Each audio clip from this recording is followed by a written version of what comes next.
ASP.NET में page life cycle क्या होता है उसे कवर करने वाले हैं। ठीक है, जो कि काफ़ी इम्पॉर्टेंट पॉइंट है। ASP.NET में पेज लाइफ साइकिल जो है पूछा ही जाता है। अगर मान के चलिए अगर आपसे 10 इंटरव्यू हुआ ASP.NET पे, तो मान के चलो कि 8 इंटरव्यू में आपसे ASP.NET लाइफ साइकिल में पेज लाइफ साइकिल पूछा ही जाएगा।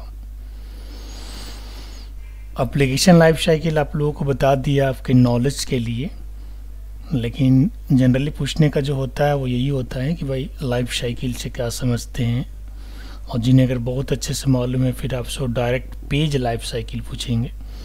तो चलिए आज के सेशन में आप लोग को पेज लाइफ साइकिल का हर एक स्टेप बता रहा हूँ, और ज़रूरत पड़ेगा तो मैं रियल लाइफ एग्जाम्पल को भी यूज़ करूँगा ताकि आपको समझने में कोई कठिनाई ना हो।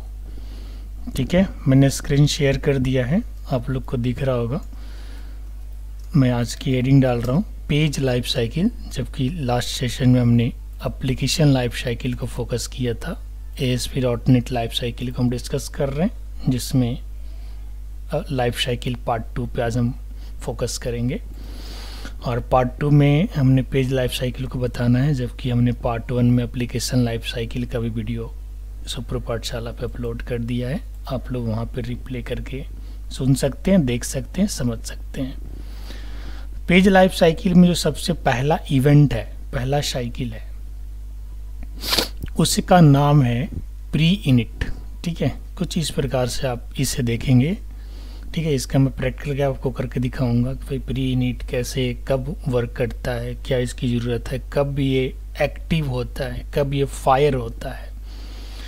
ठीक है, प्री इनिट के अंदर क्या क्या चीज़ें हैं, कब प्री इनिट एक्टिव होता है। ठीक है, तो चलिए इसे पॉइंट आउट कर देते हैं। Pre init is the first event in page life cycle. ठीक है, फर्स्ट जो पेज लाइफ साइकिल है ASP.NET का, उसका नाम है प्री इनिट। हालांकि लाइफ साइकिल तो कई सारे हैं, लगभग 5, 6, 7, उससे भी ज़्यादा, 8-10 के आसपास, लेकिन उसमें से कुछ कॉमन चीज़ें हैं जिसे आप याद कर लेना, और अगर आप 10 के 10 याद करते हो तो ये आपकी अपनी क्षमता है। अगर 10 याद नहीं कर पाते हैं तो उसमें से 4 या 5 आप मेन चीज़ याद कर लीजिएगा, और अगर आप इंटरेस्ट से पढ़िएगा तो 10 के 10 भी याद हो जाएगा, कोई बड़ी चीज़ नहीं है। बट अगर 5 भी बता देते हैं इंटरव्यूअर को तो फिर वो इंटरव्यूअर उस 5 से भी सेटिस्फाई हो जाता है कि आपको भाई लाइफ साइकिल के बारे में पता है, यानी आपने ASP.NET के साथ काम किया है। प्री इनिट जो है ये कब एक्टिव होता है, क्या काम करता है, प्री इनिट का काम क्या है ना।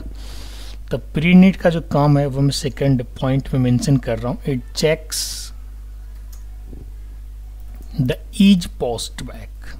अब ये ईज पोस्ट बैक क्या है भाई, जिन्होंने first time second time ASP.NET पढ़ा है तो उससे तो शायद मालूम होगा कि ईज पोस्ट बैक क्या होता है, बट जो फर्स्ट टाइम ट्रेनिंग ले रहे हैं उन्हें शायद नहीं मालूम है ईज पोस्ट बैक। हालांकि ईज पोस्ट बैक का पूरा एक चैप्टर ही है, जिसके बारे में हम एक दिन इसके ऊपर पूरा सेशन आपको डिलीवर करने वाले हैं।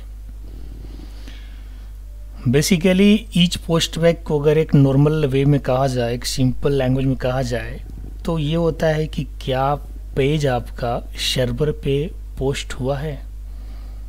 ठीक है, it checks the each post back property and determines whether the page is a post back.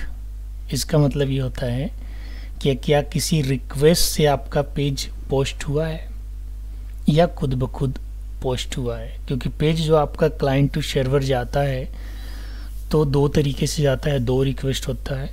एक तो आपने प्ले किया और चल दिया, दूसरा आप फोर्सफुली उसे प्ले करते हैं, किसी कंट्रोल के बटन आपने क्लिक किया या किसी पेज पे आपने क्लिक किया, तो जब आप क्लिक करते हैं तो फिर से पेज पोस्ट बैक होता है, यानी फिर से पेज सर्वर पे जाता है। उसी चीज़ को ईच पोस्ट बैक कहते हैं, और each post back form control से भी हो सकता है और भी एनी अदर कंट्रोल्स के माध्यम से भी हो सकता है।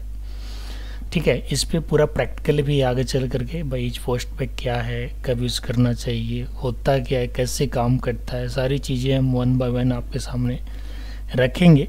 फिलहाल अभी हम इसके लाइफ साइकिल के बारे में चर्चा कर रहे हैं और फर्स्ट जो लाइफ साइकिल आता है ASP.NET पेज लाइफ साइकिल में वो है आपका प्री इनिट। और प्री इनिट करता क्या है, इट चेक्स, अगर इंटरव्यूअर अगर आपसे ये कहते हैं भाई प्री इनिट का काम क्या है, तो आपको ये लाइन बोल देना है, ये बहुत सिंपल लाइन है, it checks the each postback property. अगर इतना ही बोल दोगे, बाकी का लाइन अगर आप नहीं बोलोगे तो भी आप पास हो जाओगे, ठीक है। इसके बाद क्या करता है, मैं एक 2 लाइन बढ़ा के लिख देता हूँ कि अगर आपको ज़्यादा पढ़ने का होगा तो आप ज़्यादा पढ़ भी सकते हैं नॉलेज के लिए, अदरवाइज एक लाइन का आंसर भी कई बार काफ़ी है। It sets themes and master pages, creates dynamic controls, engages and sets profile property values, ठीक है। मास्टर पेजेस वगैरह जो हम बनाते हैं या फिर डायनेमिक कंट्रोल्स कुछ लेते हैं, उसकी भी प्रॉपर्टी सेट करने का काम, उसकी प्रोफाइल सेट करने का काम भी प्री इनिट के अंदर हो जाता है, ठीक है। इसके इवेंट हैंडलर हैं पेज अंडरस्कोर प्री इनिट, ठीक है। वो आपको दिखने वाला है, प्रैक्टिकल में आपको दिखाऊंगा कि इसका जो हैंडलर है वो किस तरीके से दिखता है, और इसका जो मेथड है ऑन प्री इनिट मेथड जिसे ओवरलोड किया जाता है वो भी मैं आपको दिखाने वाला हूँ। प्री इनिट के बाद जो सेकंड इवेंट है, जो सेकंड लाइफ साइकिल है, वो है आपका इनिट, ठीक है। इनिट को पॉइंट आउट करते हैं, प्री इनिट इसके बाद इनिट, है ना, स्टेप बाय स्टेप। इनिट का काम क्या है, init event initializes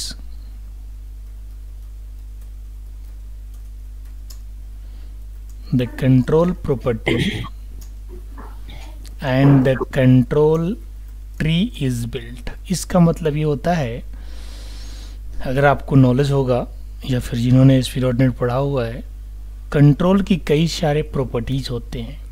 जैसे अगर मैं नॉर्मल बटन कंट्रोल की बात करूं या टेक्स्ट बॉक्स कंट्रोल की बात करूं, तो उसमें कई सारे प्रॉपर्टीज होते हैं, जैसे बैक कलर है, फोर कलर है, फ़ॉन्ट साइज है ना, और भी कई सारे प्रॉपर्टीज़ हैं, है ना। उसके अंदर उसकी जूम इन जूम आउट बहुत सारे प्रॉपर्टीज हैं। तो कहने का मतलब ये है कि जो भी आप प्रॉपर्टी सेट करते हैं, जैसे आईडी है, रनट इक्वल टू सर्वर है, वो सब के सब कंट्रोल प्रॉपर्टी कब इनिशियलाइज होता है, ड्यूरिंग इनिट लाइफ साइकिल, यानी इनिट इवेंट, है ना, ठीक है। और इसके बाद जो नेक्स्ट लाइफ साइकिल है दैट इज इनिट कंप्लीट, यानी यहाँ पे जो भी साइकिल, जो भी इवेंट अकर होगा, वो हर एक इवेंट जो है फिनिश करेगा, अपने आप को कंप्लीट करेगा। प्री इनिट, इनिट से पहले, और इसके बाद क्या है, इनिट कंप्लीट, यानी यहाँ पे आपका साइकिल जो है इनिट का वो कंप्लीट हो रहा है, तो साइकिल का नाम क्या होगा, इनिट कंप्लीट, ठीक है। इनिट कंप्लीट, इनिट कंप्लीट क्या कहता है, इसके बारे में भी पॉइंट आउट करते हैं। Init complete event allows tracking of view state. View state के बारे में आप सुने होंगे, ASP.NET में व्यू स्टेट क्या होता है। बेसिकली ये client side state management technique है, जिसका काम है पेज पोस्टबैक इंफॉर्मेशन को स्टोर रखना इन the form of hidden field. यानी जब भी आपका क्लाइंट टू सर्वर रिक्वेस्ट जाता है, तो जो भी रिक्वेस्ट जाता है, यानी जो भी कंट्रोल आपका इनिशियलाइज होता है, उसके प्रॉपर्टी वैल्यूज इनिशियलाइज होते हैं, वो सब की इंफॉर्मेशन हिडन फॉर्म में व्यू स्टेट अपने अंदर कैश करके रखता है। यही एक ड्रॉबैक है ASP.NET का, जो MVC से व्यू स्टेट को हटा दिया गया है कि अननेसेसरी जो है ये डेटा इंफॉर्मेशन को अपने अंदर स्टैक कैश करके रखता है। उससे होता क्या है कि पेज का जो परफॉर्मेंस है वो थोड़ा स्लो हो जाता है, क्लाइंट टू सर्वर कम्युनिकेशन जो फास्ट हो रहा था वो स्लो हो जाता है। इनिट कंप्लीट में होता क्या है, init complete event allows tracking of view state, है ना। इसके बाद नेक्स्ट लाइन है, all the controls turn on view state trekking.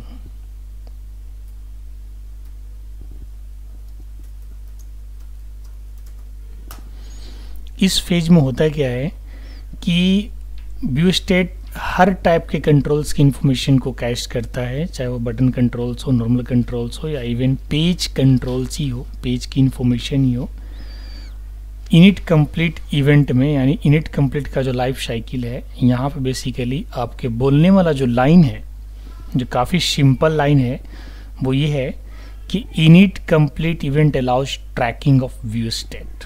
हालांकि 80 या 90% डेवलपर्स जो हैं इंटरव्यू के टाइम में इस वाले लाइफ साइकिल को नहीं बोलते हैं। जनरली अगर वो प्रिंट बोलेंगे, इनिट बोलेंगे, इनिट कंप्लीट नहीं बोल के डायरेक्ट लोड बोल देते हैं या फिर प्री लोड बोल देते हैं, है ना। मैं सारे साइकिल को लिखता हूँ, इसमें से आपको बताऊँगा कि इसमें से कौन सा साइकिल ज़्यादा कॉमन है, इसे आप बता भी सकते हैं। सारे साइकिल को अगर आप नहीं बता पाओगे तो मेन साइकिल आप बता सकते हैं, लेकिन फॉर योर नॉलेज मैं सारे साइकिल को लिख देता हूँ, ताकि आप कभी ऐसे फुर्सत में हो, पढ़ने के मूड में हो, तो आप सारे साइकिल को पढ़ सकते हैं, समझ सकते हैं। और इसको समझने का सबसे बेस्ट तरीका यही है, आराम से इसकी कॉपी बनाइए, नोट्स तैयार कीजिए और अपने नोट्स को ही पढ़िए, ठीक है। नोट्स बनाने के लिए आप मेरे PDF फाइल को भी हेल्प ले सकते हैं, या फिर यूट्यूब पाठशाला जो है, शुभ्र पाठशाला, वहाँ से भी आप लिख सकते हैं। मैं PDF तो भेज ही देता हूँ आपके जीमेल ID पे। इन द फ्यूचर में कोशिश करूँगा कि ये PDF का लिंक मैं यूट्यूब पे ही डाल दूँ, सो दैट कि अगर कई बार आपके जीमेल पे डिलीवरी नहीं जाता है तो आप वहीं से डाउनलोड भी कर सकते हो PDF। वीडियो डाउनलोड करने का तो ऑप्शन नहीं, PDF डाउनलोड करने का भी ऑप्शन हम बाद में वहाँ पर दे सकते हैं। तो इनिट कंप्लीट के बारे में बस इतना ही बोलना है। Init complete event allows tracking of view state, view state को ट्रैक करता है, ठीक है। All the controls turn on view state tracking, इसमें सारे कंट्रोल जो हैं व्यू स्टेट ट्रैकिंग को ऑन कर देते हैं। तो ओवरऑल इनिट कंप्लीट का ये काम है कि भाई व्यू स्टेट ट्रैक हो रहा है, यानी सारी इन्फॉर्मेशन जा रहा है, व्यू स्टेट ऑन है, सारे स्टेट जितने भी इन्फॉर्मेशन है कंट्रोल्स का, पोस्ट बैक इन्फॉर्मेशन, वो सब के सब प्रॉपर वहाँ पे स्टोर हो रहा है, फिर वापस वहाँ से लिया जा रहा है। बेसिकली ये स्टोर क्यों करता है, इसका भी एक रीज़न है। अगर आप नॉर्मल कंप्यूटर के कैसे के बारे में जानें, तो कैसे जो होता है कंप्यूटर सिस्टम के अंदर, वो काफ़ी CPU के नज़दीक होता है।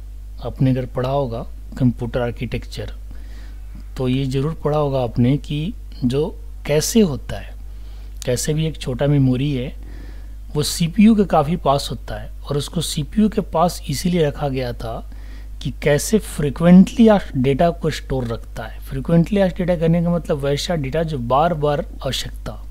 जस्ट फॉर एग्जांपल, कभी अगर आप टेबल पे पढ़ते हैं, टेबल पे डेस्कटॉप रखा हुआ है, तो आप बगल में मोबाइल फ़ोन रखते हो, बगल में पेन रखते हो, क्योंकि ये सब आइटम्स जो हैं वो फ्रिक्वेंटली यूज्ड आइटम्स हैं जिन्हें आप बार बार यूज़ करते हैं। वैसे आइटम्स को आप दूर रखते हैं जो कभी कभी इस्तेमाल करते हैं। जैसे अगर आप टीचर हो तो स्टिक को आप अलग रखोगे, थोड़ा दूर रख सकते हो, है ना। और भी ऐसी चीज़ें, नोट्स हैं तो जो ज़रूरी के नोट्स हैं, जो अभी नोट्स काम के हैं, उसे आप पास रखते हैं। जो थोड़े से पुराने या फिर अभी यूज़ के नहीं हैं तो उसे आप थोड़े दूर भी रख सकते हैं। तो सेम केस में यहाँ पे भी ऐसा ही कुछ कि व्यू स्टेट क्या करता है कि पेज के पोस्ट बैक इन्फॉर्मेशन को रखता है, सो दैट कि पेज को अगर फर्दर रिक्वायरमेंट हुआ तो व्यू स्टेट से वो इन्फॉर्मेशन को रिसीव कर सकता है, ठीक है। बाद में इसको रीमॉडिफाई किया गया MVC के अंदर, और व्यू स्टेट को हटाया गया, ठीक है। वहाँ पे फिर कुछ, क्योंकि वहाँ पे direct method to method communication था, तो ऐसा कुछ था ही नहीं कि भाई पूरा पेज लोड हो रहा है तो हमें इन्फॉर्मेशन रखना है। वहाँ तो मेथड से आप डायरेक्ट बात कर सकते हैं, तो पेज लोड होने का कोई चांस ही नहीं है। यहाँ पे तो कोड बिहाइंड भी है, SPX पेज है, डिज़ाइन व्यू है ना, कई सारे पेजेस हैं, कई सारे व्यूज़ हैं। तो इस केस में हमें इन्फॉर्मेशन को रखना होता है। इनिट कंप्लीट के बाद जो नेक्स्ट साइकिल है वो है लोड व्यू स्टेट। यहाँ तो व्यू स्टेट ने आपको ट्रैक कर लिया सारी इन्फॉर्मेशन को, allowed trekking of view state. इसके बाद लोड व्यू स्टेट, ठीक है, ध्यान दीजिएगा, लोड व्यू स्टेट।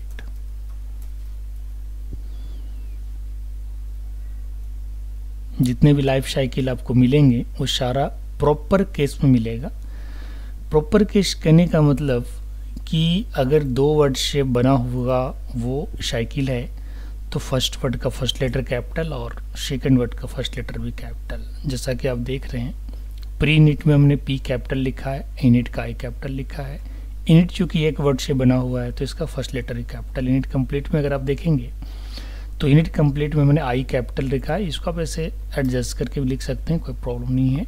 और लोड व्यू स्टेट जो है, लोड व्यू स्टेट आपका 3 वर्ड से लिए गए हैं, तो ये तीनों वर्ड का जो फर्स्ट लेटर है वो कैपिटल है, तो इस तरीके से ध्यान रखिएगा। इसी से रिलेटेड इसका इवेंट हैंडलर जो है वो जनरेट भी होता है। तो चलिए लोड व्यू स्टेट के बारे में जानते हैं कि भाई ये लोड व्यू स्टेट क्या करता है। इनिट कंप्लीट के बाद लोड व्यू स्टेट जो है स्टेट यहाँ पे एक्टिव होता है, और इसका काम क्या है इसके बारे में लिखते हैं, ध्यान दीजिएगा। इसके बारे में आप लोग जो है ना, अभी तो मैं पढ़ा दे रहा हूँ एक बार, इसके बाद इस पर 4-5 बार जो है डिस्कशन करने की ज़रूरत है, तो एकदम से ASP.NET का पेज लाइफ साइकिल क्लियर हो जाएगा। जो भी टॉपिक आप लोग को लगता है कि इस टॉपिक में थोड़ा सा पुअर हूँ, नहीं बोल पाता हूँ या नहीं बोल पाती हूँ, तो उस टॉपिक को आप रेज करा करो, डेली ग्रुप डिस्कशन में रेज करा करो, क्वेश्चन करा करो ग्रुप में, शर्माया मत करो, है ना। हर एक क्वेश्चन को ग्रुप में आने दो कि भाई हम यहाँ पे थोड़े से ना फंसे हुए हैं, हमें क्लियर नहीं हो पा रहा है। सारी चीज़ें अब क्लियर होना चाहिए, क्योंकि अभी जो आप लोग का रिपीट चल रहा है, कुछ नए बच्चे हैं इसमें, लेकिन किसी लोगों का जो रिपीट चल रहा है, मान के चलिए कि आप लोग जो है ये फाइनल स्टेज में हैं, इसके बाद आपको कोई रिपीटेशन की ज़रूरत ना पड़े, आप लोग खुद ही कर लो सारा कुछ, आगे जा कर के अपने आप खुद ही कवर कर लो। तो जब प्रॉब्लम आता है उससे आप लोग शेयर करा करो, क्योंकि जब प्रॉब्लम आप शेयर करोगे तो सभी को पता भी चलेगा कि भाई इस तरीके का प्रॉब्लम भी हो सकता है और इस प्रॉब्लम का ये सॉल्यूशन है। तब प्रॉब्लम रेज जो करेगा उसकी भी डाउट क्लियर हो जाएगा, और प्रॉब्लम जहाँ शेयर होगा हो सकता है वो प्रॉब्लम और भी लोगों को हो, तो सभी लोगों के लिए फ़ायदा हो जाएगा। तो ये काम आप लोग करें, ठीक है। नई नई एक्टिविटी आप खुद से भी स्टैंड ले सकते हो, ग्रुप के सारे मेंबर्स को मैं अलाउ कर रहा हूँ कि आप स्टैंड ले सकते हैं, कुछ क्वेश्चन कर सकते हैं, या किसी तरह की कोई नई एक्टिविटी अगर आप कराना चाहते हैं तो करवा सकते हैं। जो आपको अच्छा लगे कि नहीं भाई हमें तैयारी में इस चीज़ की ज़रूरत है, तो वो काम आप लोग करिए, सबको खुला छूट है। हमें जब भी आप बुलाइएगा, जिस टाइम बुलाइएगा, मैं आपके साथ अवेलेबल रहूँगा, ठीक है।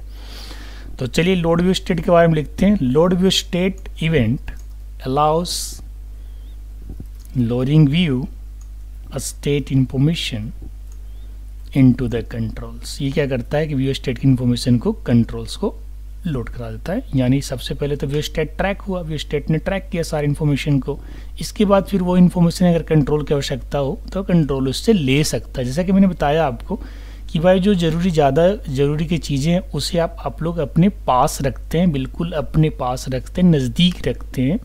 तो सेम व्यू स्टेट का कुछ ऐसा ही कंसेप्ट है यहाँ पे। लोड व्यू स्टेट के बाद जो नेक्स्ट साइकिल है that is load post data, ध्यान रखिएगा।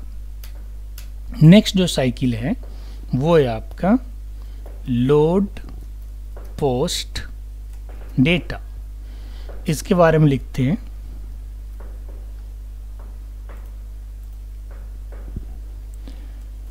during the fetch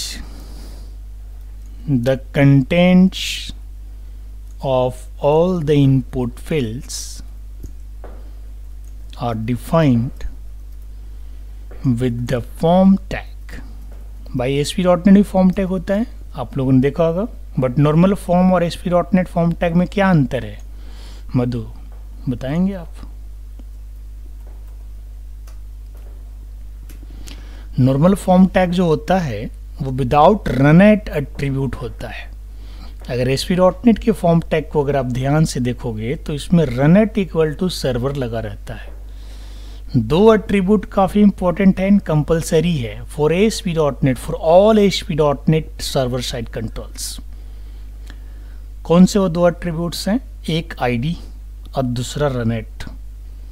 ये दो एट्रीब्यूट्स हर एक कंट्रोल्स के साथ होना ही चाहिए।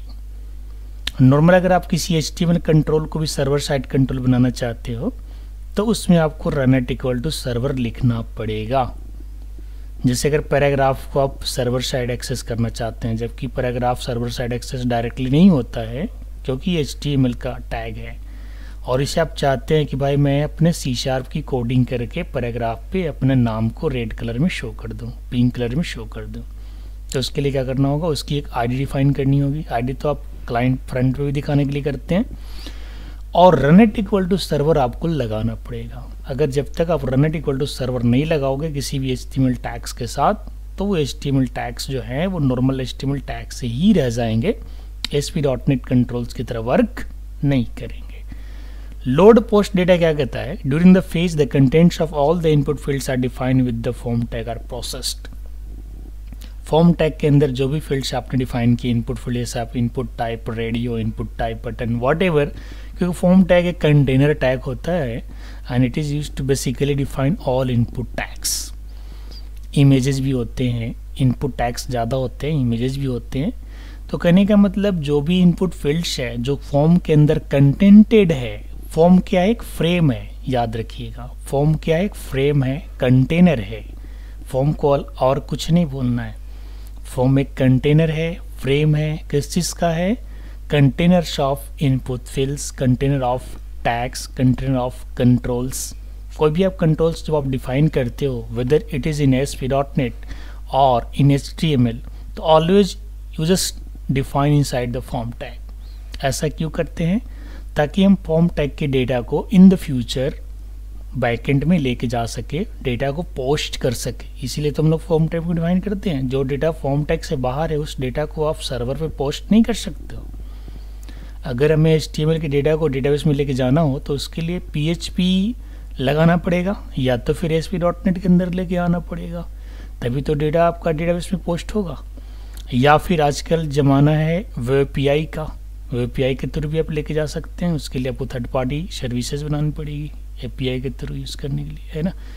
तो कहने का मतलब फॉर्म टैग काफ़ी इंपॉर्टेंट रोल प्ले करता है in the form of web application, in the form of ASP.NET और HTML to create web application, to develop web application.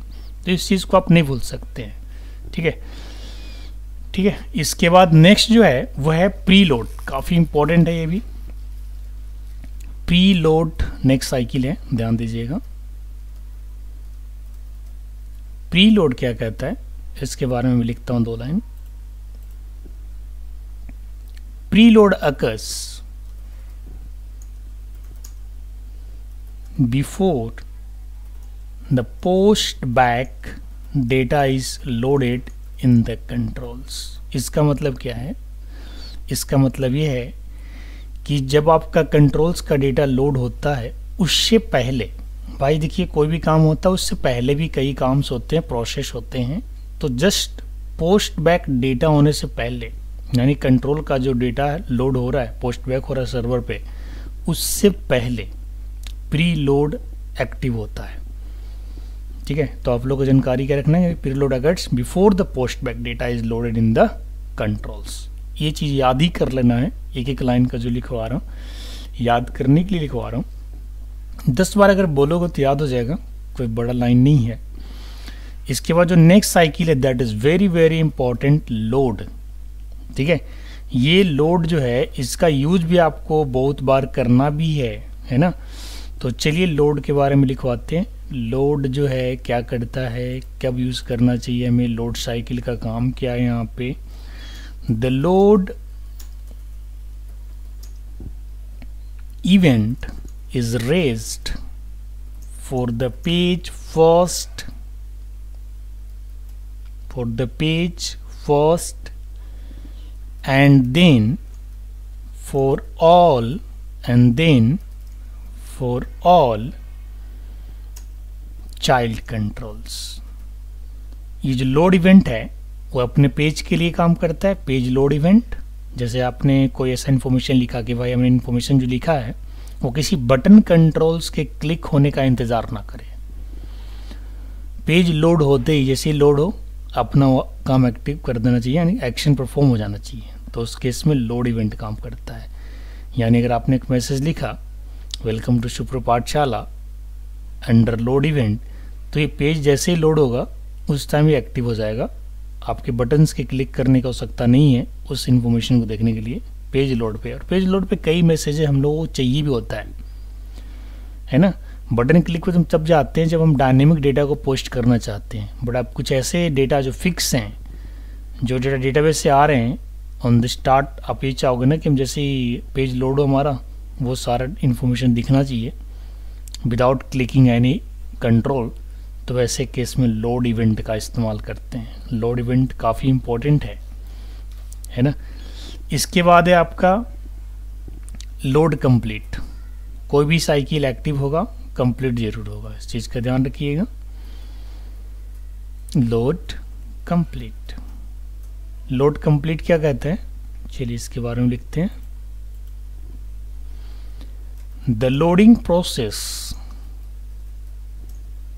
Is completed, control event handlers are run and page validation takes place. इस case में जो होता है ना, control event पहले page तो data post हो ही जाता है, इसके बाद फिर उसकी वैलिडेशन चेक किया जाता है। वैलिडेशन मतलब कहने का मतलब वर्ड कि प्रॉपर जो है अकॉर्डिंग टू ASP.NET रूल वो सारे चीज़ें प्रॉपर डिफाइंड है कि नहीं है, पेज प्रॉपर वैलिड है कि नहीं है, कहीं आपने किसी कंट्रोल की आईडी तो छोड़ नहीं दिया, या किसी कंट्रोल की आईडी सेम आईडी तो आपने डिफाइन नहीं कर दिया। तो ऐसे कई सारे वैलिडेशन वहाँ पे आपने इशू जनरेट किए होंगे, तो सारा कुछ वैलिडेट होता है लोड कंप्लीट में। कि आपने एक ही आईडी एक से ज़्यादा बार तो नहीं लिया है ना, तो ऐसा अलाउ नहीं है, क्योंकि आईडी जो होगा हमेशा यूनिक होगा। डुप्लीकेट आईडी आप ASP.NET के अंदर नहीं ले सकते, इस चीज़ का ध्यान रखिएगा। अगर एक बार बटन की आईडी btn1 डिफाइन कर दिया तो btn1 दोबारा डिफाइन नहीं होगा। तो इस तरीके से सबको वैलिडेट करता है कि प्रॉपर कंट्रोल वैलिडेट है या नहीं है। चलिए, अगर नहीं होगा तो फिर एरर दे देता है ना, एरर दे देता है, ठीक है। तो इस चीज़ का ध्यान रखिएगा। इसके बाद फिर नेक्स्ट जो इवेंट है, नेक्स्ट जो साइकिल है वो है आपका प्री रेंडर। प्री रेंडर भी इम्पोर्टेंट है, इससे भी आपको बोलने के लिए यूज़ करना होगा।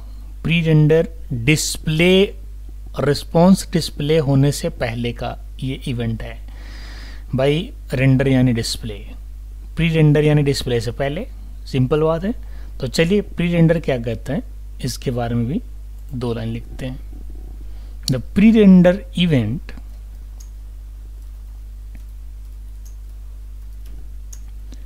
occurs just before the output is render, है ना। बहुत सिंपल लैंग्वेज में लिखा हूँ, है ना।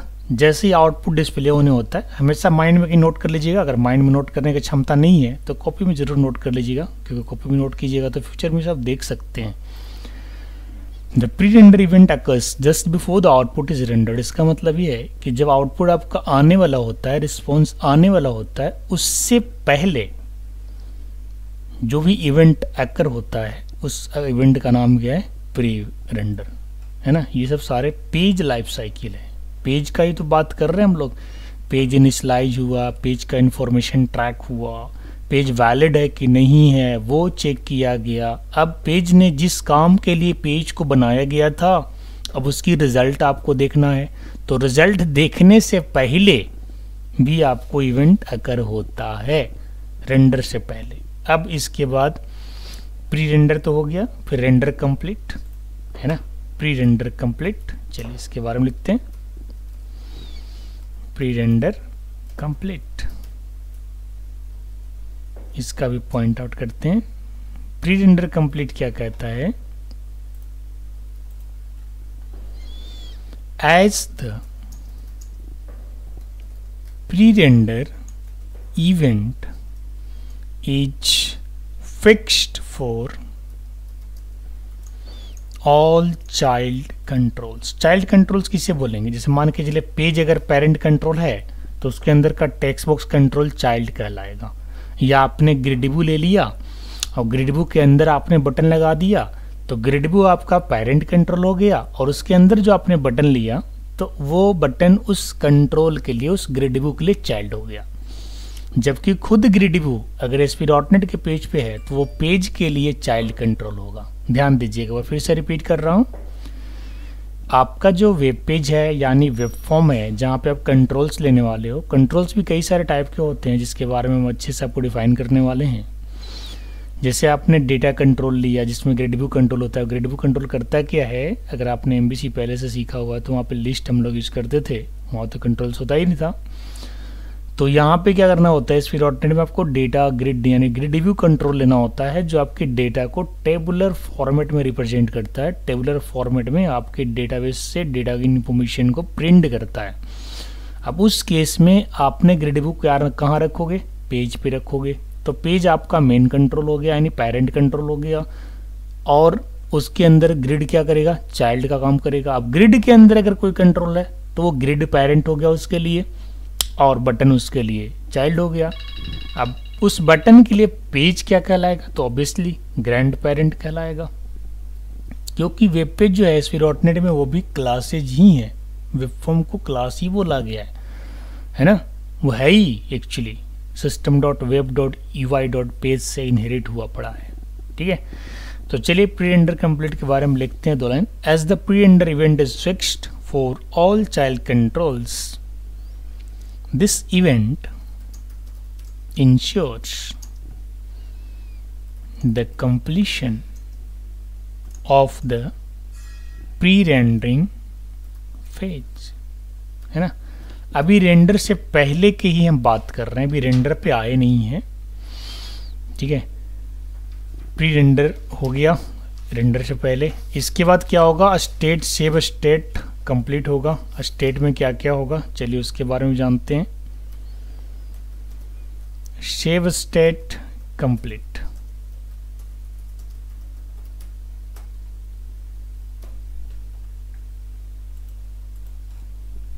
ये क्या कहता है, स्टेट ऑफ कंट्रोल। भाई कंट्रोल के भी स्टेट होते हैं, है ना। पेज का तो स्टेट है ही, एप्लीकेशन का तो स्टेट है ही, कंट्रोल का भी स्टेट होता है। ठीक है, तो उस कंट्रोल के स्टेट को ना सेव स्टेट कंप्लीट क्या करता है, शेप करता है। देखिए मैं इसके बारे में लिख रहा हूँ, state of control on the page is saved. ठीक है, इसके बारे में और ज़्यादा कुछ लिखने की जरूरत नहीं है। इसके बाद फिर है आपका अनलोड। ठीक है, ये हो गया pre render save state complete, यानी आपका इंफॉर्मेशन आपको दिख जाएगा, है ना। प्री रेंडर यहीं पे आप प्री रेंडर, इसके बाद रेंडर करने की जरूरत नहीं है, प्री रेंडर कंप्लीट, यानी यहाँ पे रेंडर का ही है। प्री रेंडर कंप्लीट की जगह रेंडर ही आप कर सकते हैं, प्री रेंडर कंप्लीट भी कर सकते हैं, दोनों चीज़ें।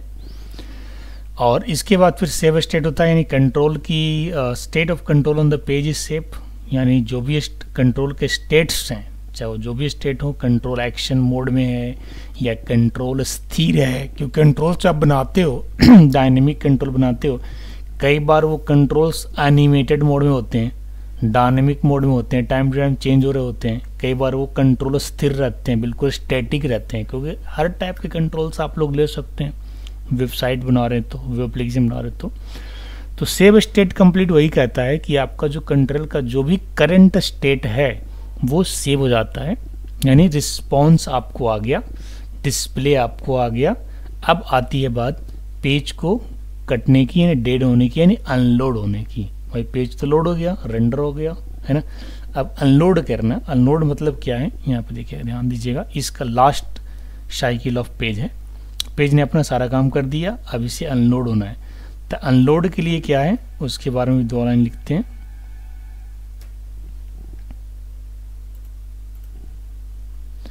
The unload phase is the last phase of the page life cycle. ठीक है, एक लाइन अगर और लिखें इसके बारे में, it raises the unload event for all controls and lastly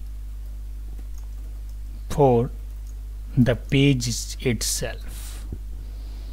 final cleanup is done and all resources and references जो भी यूज हो रहे थे अब क्या होगा यहाँ पे, such as database connections और फ्रीड। जैसे आपका पेज अनलोड होता है, जो भी आपने डेटाबेस कनेक्शन वगैरह आप किए रहते हैं उस सारा के सारा धीरे धीरे रिलीज हो जाता है, कनेक्शन वहाँ से ख़त्म हो जाता है, क्योंकि पेज तो यहाँ भी आपका फिनिश हो गया था। फिर इसके बाद अनलोड स्टेट, यानी आप क्या करते हैं, रिजल्ट देखने के बाद जैसे पेज को आप क्लोज करते हो, क्लोज होने के बाद क्या होता है कि जो भी आपने पेज पे कनेक्शन वगैरह किया था, डेटाबेस कनेक्टिविटी वगैरह किया था, वो सब के सब रिलीज हो जाता है, ख़त्म हो जाता है। अनलोड स्टेट में उससे पहले रहता है, उससे पहले रहता है, तभी तो आपका डेटा प्रॉपर डिस्प्ले होता है। अगर कनेक्शन मान के चलो यहीं पे ख़त्म हो जाए और आप क्या कर रहे थे कि एम्प्लॉय के रिकॉर्ड्स को ला करके डेटा ग्रिड पे शो करना चाह रहे थे, तो डेटा ग्रिड पे यहाँ पे शो हो रहा था क्योंकि यहाँ तक कनेक्शन उसको मिल रहा था। जैसे ही अनलोड स्टेट में आया, कनेक्शन उसका रिलीज हो गया, यानी डेटाबेस का जो इंफॉर्मेशन जो ग्रिड पे दिख रहा था अब वो नहीं दिखेगा, वो ख़त्म हो गया। अब नॉर्मल आपको नॉर्मल ग्रिड दिखेगा, क्योंकि अगर अनलोड होने के बाद भी कनेक्शन रहता तो पता चलता आपको कि भाई प्रोजेक्ट जो है रनिंग भी नहीं है, डेटा फिर भी डिस्प्ले हो रहा है। ऐसा कभी होता है क्या? ASP.NET में किसी भी एप्लीकेशन में नहीं होता है। तो अनलोड के केस में क्या हुआ कि आपका रिजल्ट जो है पहले दिख गया था, अब आपका जो भी रेफरेंसेज हैं जो जनरेट हुए थे during displaying your result, during displaying your responses, वो सारे के सारे रेफरेंसेज जो है धीरे धीरे क्लीन अप हो जाएगा मेमोरी से। तो इस तरीके से ये पेज लाइफ साइकिल है। अब इसमें तो मैंने कई सारे लाइफ साइकिल लिखे हैं। फर्स्ट है प्री इनिट, फिर है init complete, load view state, load post data, pre load, load complete, pre render, ठीक है, pre render complete, save state complete and unload. इसमें से अगर आप सारा अगर याद नहीं कर पाते हो तो बोलने के लिए आप इनिट, लोड, है ना, प्री रेंडर और अनलोड, ठीक है, ऐसे आप बोल सकते हैं। लेकिन अगर कोशिश करेंगे तो आप और भी साइकिल के नाम ले सकते हैं। फॉर योर बेटर नॉलेज कोशिश आप लोग ये करिए कि डिस्कशन के समय ये सारे पॉइंट्स को बारीकी से डिस्कस किया जाए। ये जो भी मैंने लाइफ साइकिल आज लिखवाया है वो नेक्स्ट क्लास में कोशिश करेंगे कि लाइफ साइकिल का जो मेन साइकिल है उसकी प्रैक्टिकल भी आपको दिखाएं कि भाई कैसे इवेंट जो है वो अकर होता है और कैसे हमें हैंडल करना है, ठीक है। तो इस तरीके से पेज लाइफ साइकिल आज हमने फिनिश कर दिया। इसका थ्योरी सेशन प्रैक्टिकल हम स्टार्ट करेंगे, उससे पहले हम आपको बताएंगे भाई पेज होता है क्या है, कंट्रोल्स क्या होते हैं, कैसे कंट्रोल्स को ड्रैग एंड ड्रॉप करना है, ठीक है। और नया सेशन में आपको डायरेक्टिव वगैरह ही बताने वाले हैं, क्योंकि यहाँ पे पेज डायरेक्टिव का भी अहम भूमिका है। जैसे नॉर्मली आप लोगों ने C# वगैरह पढ़ा होगा, तो C# में आप लोग क्या करते हैं कि कोई भी क्लास एंड मेथड्स को यूज़ करने से पहले उसकी नेम स्पेस को ज़रूर डिफाइन करते हैं। जैसे यूजिंग सिस्टम, है ना, तो सिस्टम एक नेम स्पेस है जो बेसिकली कॉमन क्लासेस को प्रोवाइड करता है। जैसे कंसोल क्लास हो गया, है ना, कई सारे मेथड्स वगैरह भी हैं, जैसे राइट लाइन है, रीड लाइन है, रीड की है ना, ऐसे कई सारे नेम स्पेसेस हैं जो ग्रुप ऑफ क्लासेस को प्रोवाइड करता है। तो वो तो C# के लिए करता है। क्या ASP.NET में भी कुछ क्लासेस होते हैं? ऑब्वियसली वेब फॉर्म खुद ही एक क्लास है, तो वेब फॉर्म क्लास को यूज़ करने से पहले उसकी डायरेक्टिव को डिफाइन करना पड़ेगा। हमें ये बताना पड़ेगा कि हम लोग जो वेब फॉर्म बना रहे हैं, जो वेब फॉर्म डेवलप कर रहे हैं, वो किस लैंग्वेज को यूज़ करके डेवलप कर रहे हैं, वो सारी चीज़ें ऑन द टॉप डायरेक्टिव के अंदर मेंशन करना होगा। ये सब सारी चीज़ें हम लोग नेक्स्ट लेक्चर में जानेंगे, नेक्स्ट सेशन में जानेंगे। अभी तक का जो भी क्लासेज हमने डिलीवर किया है उसमें मैंने क्या क्या अब तक कवर किया मैं बता देता हूँ। सबसे पहले ASP.NET इंट्रोडक्शन दिया हूँ, इसके बाद मैं आपको बताया हूँ वेब एप्लीकेशन क्या होता है ना, वेब सर्वर क्या होता है, उसको आप बार बार पढ़िएगा और ग्रुप में कोशिश करिएगा ये ना पीछे से जो भी क्लासेज हुई है उसका क्वेश्चन बना करके क्लियर करने के लिए, क्योंकि अभी आप लोग को लग रहा होगा कि ऑल आर क्लियर, बट ऐसा नहीं है। आप लोग कोशिश करिए, रेज करिए क्वेश्चंस और उसको दूसरों से भी जानने की कोशिश करिए कि क्या जो मैं जान रहा हूँ, क्या जो मैं जान रही हूँ, वो सभी लोग यही चीज़ जान रहे हैं या उनके पास आंसर इससे रिलेटेड कुछ और है। ये क्लियर होना बहुत ज़रूरी है। तो इसके लिए क्वेश्चन इस पर ग्रुप डिस्कशन में होना चाहिए। इसके बाद हमारा जो नेक्स्ट जो हुआ था लेक्चर, उसमें हमने IDE के बारे में बताया था कि भाई IDE होता क्या है, IDE क्यों ज़रूरत है वेब एप्लीकेशन को डेवलप करने के लिए। और IDE जब बताया था तो हमने भी बताया था कि प्रोजेक्ट क्या होता है, सॉल्यूशन एक्सप्लोरर क्या होता है, एक सॉल्यूशन के अंदर कितने प्रोजेक्ट्स रख सकते हैं। ये भी बताया था कि global.asx फाइल क्या होता है, web.config फाइल क्या होता है, ठीक है। फिर हमने इसके बाद लाइफ साइकिल शुरू किया, लाइफ साइकिल में एप्लीकेशन लाइफ साइकिल, और आज हमने पेज लाइफ साइकिल के थ्योरी सेशन को फिनिश किया है। नेक्स्ट हम प्रैक्टिकल लेकर के भी आएंगे। बाकी कोई डाउट्स वगैरह रहेगा तो उससे नेक्स्ट सेशन में आपका रिजॉल्व किया जाएगा या फिर आपके ग्रुप डिस्कशन में भी उसे सॉल्व किया जा सकता है। तो आज के सेशन के लिए इतना ही। All the best for today, see you next day.